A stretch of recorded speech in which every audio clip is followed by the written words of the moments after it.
দুর্গাপূজা উপলক্ষে আগামী বৃহস্পতিবার ছুটির সিদ্ধান্ত নিয়েছে সরকার।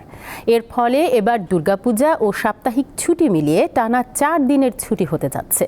মঙ্গলবার ঢাকেশ্বরী মন্দির পরিদর্শনকালে ছুটি বাড়ানোর কথা জানান প্রধান উপদেষ্টার বিশেষ সহকারী মাহফুজ আলম।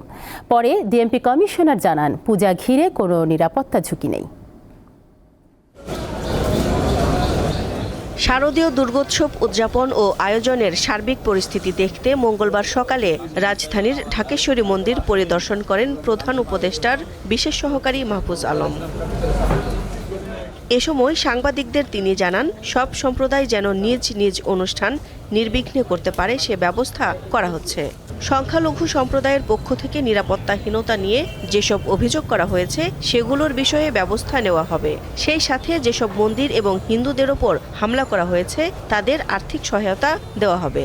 এই বৃহস্পতিবারে আমরা বললাম, বৃহস্পতিবারেই একটি ছুটি হবে, যেটা সরকার আদেশ জারি করবেন এবং এইবার হয়তো 4 দিন একটানা সময় পাওয়া যাবে।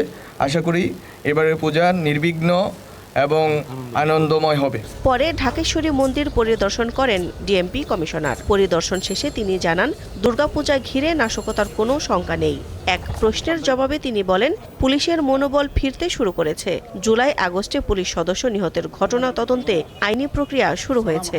প্রতিটি পূজা মণ্ডপে প্রয়োজনীয় সংখ্যক আনসার বাহিনীর সদস্যগণ মোতায়েন থাকবেন ও দায়িত্ব পালন করবেন। একই সাথে আমাদের সশস্ত্র বাহিনীর সদস্যগণ সহ র্যাব ফোর্সের সদস্যরাও তাদের টহল কার্যক্রম এবং অন্যান্য যে নিরাপত্তামূলক কার্যক্রম করবেন। সরকারের এসব পদক্ষেপ নিয়ে সন্তোষ প্রকাশ করেছে বাংলাদেশ পূজা উদযাপন পরিষদ ও সার্বজনীন পূজা কমিটি। ঢাকেশ্বরী মন্দিরে সংবাদ সম্মেলনে তারা এ সন্তুষ্টি জানান।